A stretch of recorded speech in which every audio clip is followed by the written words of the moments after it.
Hey, what's going on, campers? Campfacer here. Welcome back to another Texas Chainsaw Massacre the game video. Today we have some new patch notes for the update that's coming tomorrow, September 26th, about 2 p.m. Eastern Standard Time. Now, you guys, there's a lot of patch notes here in detail, and there's some exciting ones, and there's some ones that are a little disappointing that I know people are going to be upset about, but it should overall, I'm hoping, fix the balance or the pace of the game a little bit, because you guys know how I feel.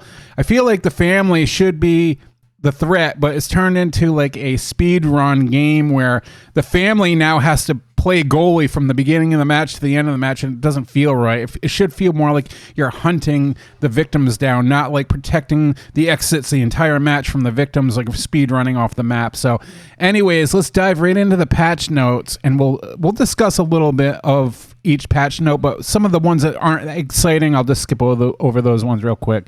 So starting off, we got Hitchhiker Trap Exploit. Fixed an exploit where Hitchhiker players could use his trap to pass through walls and doors. Fixed Hitchhiker Trap interaction issues.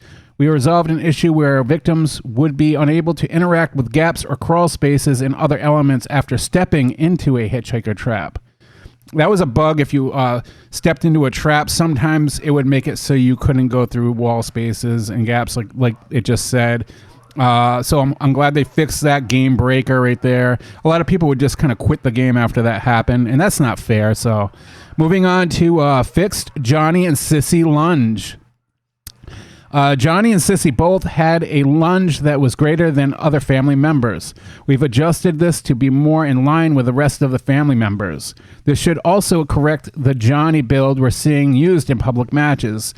Now, you guys, I don't know if you've seen it, but Johnny, if he was like jogging and started swinging his knife nonstop, it would make it so he would speed up more and more and not run out of stamina, and he could essentially catch up to victims way too easy. And it was definitely like people were abusing that exploit, and it would only mostly happen with combos of perk builds. Not sure exactly what combos they were, but it definitely was a game breaker, so I'm glad they worked on that one. See, this isn't all about nerfing the victims, you guys. This goes for both sides. So we have brightness cheat. We fixed an issue that would allow PC users to adjust their in-game brightness outside of accepted levels by editing game files. I'm not on PC with this game anyways, but that's cheating, man. If victims are hiding in shadows like they're supposed to be, using those like game mechanic, and you turn your brightness way up and you could see every spot in every room if you're a family member, how a victim is supposed to hide. Come on, PC players, get with it. That's cheating. So I'm glad they're fixing that one. Moving on to changed Hitchhiker traps at ladder exits. We've adjusted the area at the top of a ladder where Hitchhiker can place a trap. This still allows for strategic play, but will give victims an opportunity to counter the trap.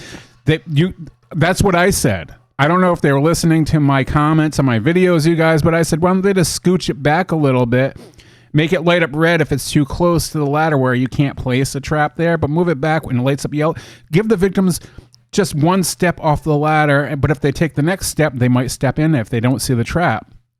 Because, you guys, there was a bug when they stepped off the ladder, hit the trap, it caused the same bug where they couldn't go through wall spaces and gaps. So that was annoying. This next one is a huge one. Changed fuse box reset.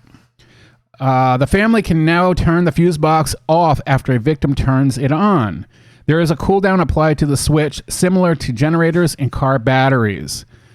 Now, you guys, if you remember, if you're new to the game or whatever, victims, if they did the fuse, they run down to the basement and try to find the exit, because the exit will open up, but after a timer is on the exit, if you don't go through the exit quick enough, the exit automatically shuts after a few minutes. But the timer on that was way too long, so there was no way for a family to shut the fuse box off. So you had to try to stand guard in front of the exit, and for the most part, you couldn't.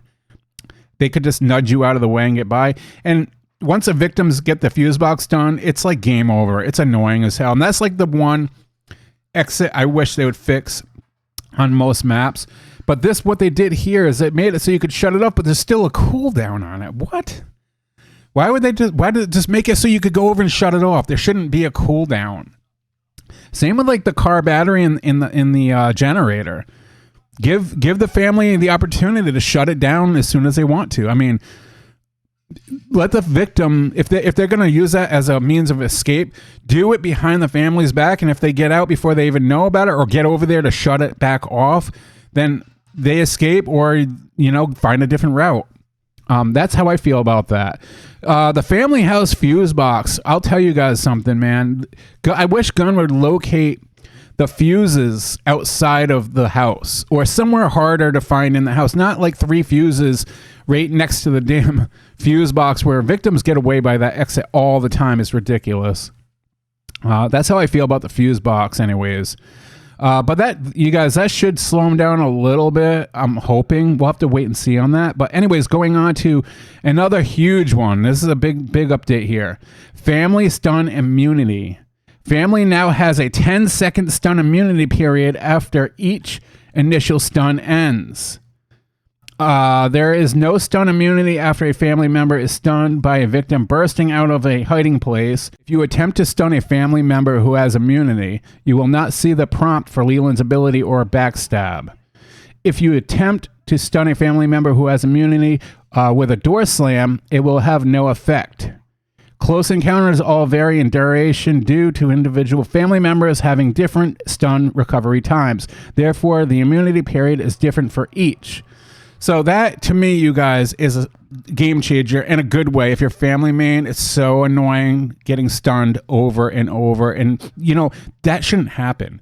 They should just scooch off and try to be stealthy and try to get away. But it's turning into a troll fest where they're like nonstop backstabbing you with a bone or using the door to knock you over and over, and you get stuck in that spot and you can't even move because they're trolling. So a 10-second cooldown.